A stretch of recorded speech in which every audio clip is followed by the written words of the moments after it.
Muibi. Iya. Kali ini gue pengen cerita tentang perempuan yang ngelanggar pamali di pesantren yang mengakibatkan banyak kejadian horor yang nimpa dia. Aduh.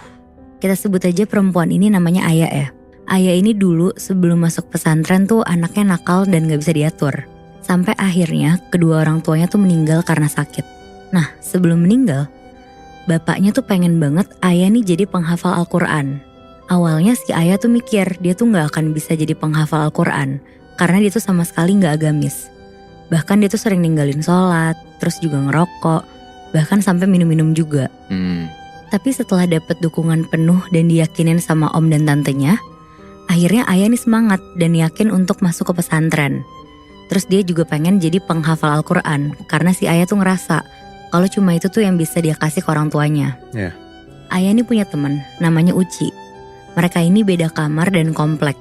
Nah komplek itu kalau di pesantren ini tuh disebutannya untuk daerah per kamar gitu. Oke. Jadi pesantren Uci tuh namanya pesantren Salafiyah. Nah pesantren Salafiyah ini tuh pesantren yang metode pembelajaran itu tradisional dan khusus ngaji kitab kuning. Di pesantren Uci ini tuh ada 4 lantai terus gede banget. Bentuk pesantren itu tuh kotak dan saling ngiterin, dan di tengah-tengah tuh ada sumur gede yang biasa digunain santri. Karena sumur ini tuh biasa digunain santri buat nyuci baju atau minum langsung. Karena air dari sumur itu tuh bersih dan udah didoain juga. Nah karena Aya ini penghafal Quran, jadi kamar dan kompleknya tuh beda lantai sama si Uci. Karena semua santri penghafal Al-Quran ada di lantai 4. Alasannya tuh karena santri yang penghafal Al-Quran itu tuh kompleknya paling deket sama rumah kiainya. Jadi biar gampang setoran hafalan gitu loh. Nah akhirnya si Aya sama Uci tuh jadi deket banget Muibi semenjak kenal di pesantren ini. Tapi ada satu hari tiba-tiba si Aya nih ngindar dari Uci. Sama sekali gak mau ketemu gitu. Di situ si Uci tuh bingung karena ngerasa kayak gak ngelakuin kesalahan apapun tapi kok dijauhin sama si Aya. Sampai akhirnya Uci tuh negor Aya dan dia tuh minta penjelasan gitu. Ya kalau misalkan emang dia salah, dia tuh mau minta maaf maksudnya gitu. Iya jangan didiemin gitu kan. Tapi si Aya ini cuma bilang, gak apa-apa, aku cuma lagi kesulitan hafalan jadi gak mau ketemu siapapun. Di situ si Uci tuh bingung karena si Aya tuh gak pernah aneh kayak gitu. Nah sementara Uci yang tahu kalau misalkan ada yang gak beres, kayak terus-terusan ngedesak Aya biar jujur gitu loh. Di situ Aya tuh sempat marah terus bilang, udah seminggu aku diganggu sesuatu yang mirip kamu Ci. Setiap malam aku dihantuin orang yang mirip kamu dan itu kayak ngegangguin hafalan aku. Oh. Jadi dia minta tolong untuk gak diganggu dulu. Iya. Ngedengar hal itu tuh si Uci kaget banget. Karena sebelumnya Uci sama Aya tuh sama sekali gak pernah dapet gangguan apapun loh di pesantren. Iya. Bahkan mereka juga gak pernah ngomong apapun tentang makhluk halus gitu lah. Sampai akhirnya si Uci tuh gak berhubungan lagi sama Aya sekitar 3 mingguan. Karena si Aya bener-bener terus-terusan ngindar. Dan akhirnya suatu hari si Aya tuh udah bener-bener gak kuat dan ceritain nih semuanya ke si Uci. Jadi selama 3 minggu Aya tuh udah dapat 4 gangguan. Gangguan yang pertama itu adalah waktu Aya lagi wudhu di sumur tengah. Terus dia pas lagi mau sholat malam, pas dia ngambil wudhu, Aya tuh ngeliat ada santri yang mau sholat juga. Di situ si Aya tuh ngira itu tuh salah satu ustazah di pesantren itu. Terus abis itu jalan gitu dari komplek ke lantai 3 mau ke masjid. Nah awalnya si Aya tuh sama sekali gak ngerasa ada yang aneh. Tapi si ustazah itu tuh tiba-tiba bolak-balik 3 kali lebih. Aya yang lagi wudhu tuh bingung, terus dia langsung nyapa, kok bolak-balik, nyari apa ustazah? Nah si ustazah itu akhirnya berhenti, terus ngadep ke arah Aya dan bilang, iya nyari kaki, hilang. Nyari kaki hilang. Si Aya tuh yang ngedenger itu langsung kaku, takut, dan gak mungkin salah dengar. Karena pesantren baru lagi sepi, cuma mereka berdua doang. Iya. Di situ Aya tuh baru sadar Muibi, kalau anggota badan sosok itu cuma ada kepala sampai perut doang, kakinya nggak ada. Jir. Gila. Set. Di situ si Aya buru-buru kabur, nggak jadi sholat malam, terus dia langsung masuk tuh ke kamar.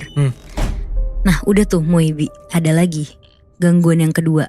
Pas Aya lagi haid, dan dia tuh mandi malam karena dari pagi sampai sore dia tuh ada tugas, jadi baru sempet mandi habis maghrib. Kamar mandinya tuh cuma pakai sekat doang, jadi nggak ada pintunya. Dan bak airnya tuh kayak manjeng gitu. Jadi semua santri kalau mandi bisa ngelihat tangan dari samping. Iya. Karena bak airnya tuh jadi satu kan. Nah di sini si Aya tuh lagi nyuci pembalutnya. Tapi dia tuh kebiasaan buat nyuci pembalut tuh pakai deterjen. Dan apesnya di malam itu dia tuh lupa kalau deterjennya tuh habis. Dan kebetulan di sampingnya tuh lagi ada yang mandi juga. Jadi dia minta tuh, terus dikasih. Tapi pas dia nyuci pakai deterjen itu, dia tuh ngerasa darahnya malah makin banyak dan gak hilang-hilang. Terus gak tahu kenapa orang di sebelahnya tuh nyeletuk. Opo ya? Terus dijawab lah sama Ayah, ini nyuci pembalut gak selesai-selesai. Terus dijawab lagi, daripada koe ngumbah gak sabun, mending kayak no aku ae. Yang artinya tuh daripada kamu cuci pakai sabun, mending kasih saya aja. Wah, kasih apanya maksudnya? Pembalut yang ada darahnya banyak itu Muy. Buat apa anjir kasih ya? Itu dia. Terus suaranya tuh kan tadi normal kan, kayak santri biasanya.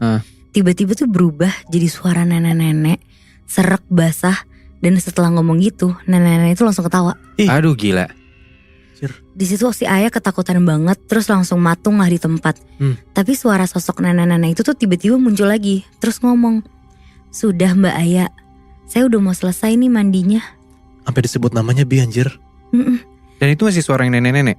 Iya. Wah anjir. Tapi gak lama suaranya berubah langsung Bi, jadi normal. Dan ketika orang sampingnya udah beneran selesai, si Ayah ngelihat orang di sebelah tuh santri biasa, santri baru. Gila. Aneh banget ya. Asli.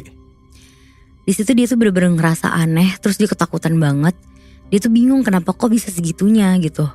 Tapi gak sampai situ aja Muibi. Ada lagi di hari lain. Pas semua santri lagi pergi ke makam ziarah keluarga pesantren. Itu tuh kayak kegiatan rutin di setiap malam Jumat sore sekitar jam 4. Ayah sama temennya namanya Mbak Laila gak ikut karena dapat tugas untuk jaga Gus Adam. Nah Gus Adam tuh yang paling kecil di keluarga pesantren, umurnya sekitar 6 tahunan. Waktu itu Gus tuh lagi mandi sama Mbak Laila. Jadi si Ayah pergi ke kamar sebentar buat ganti baju karena bajunya kotor habis masak. Pas udah ganti, Ayah dengar kamarnya tuh kayak diketok. Pas dibuka, dia ngeliat ada anak kecil lari. Terus tiba-tiba pas sampai di pojokan, anak kecil tuh berhenti. Nah si Ayah karena ngeliat anak kecil, dia mikir kalau itu tuh si Gus Adam kan. Disamperin lah sama si Ayah. Terus si Gus Adam ini tuh berhenti, berdiri di tengah jalan, tapi cuma kayak kelihatan siluet aja karena lorongnya lagi gelap. Terus dipanggil lah, Gus, sampun mandi jenengan. Artinya Gus udah selesai mandinya. Terus dilanjutin lagi nih, dia nanya, Mbak Laila di mana? Anak kecil di depan itu tuh gak nyaut sama sekali Muibi, tapi balik badan terus langsung lari lah ke Ayah. Dan pas mau sampai, kepala si anak kecil ini tuh jatuh ke bawah. Wah, pus. Sisa badannya doang yang berdiri. Anjir digangguin sama macam-macam makhluk halus ya? Iya bener. Nah di situ Ayah bener-bener langsung teriak keras banget, dia shock banget. Dan gak lama si Mbak Laila keluar ngegendong Gus Adam. Wah anjir.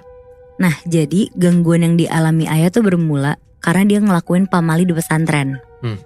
Pamalinya adalah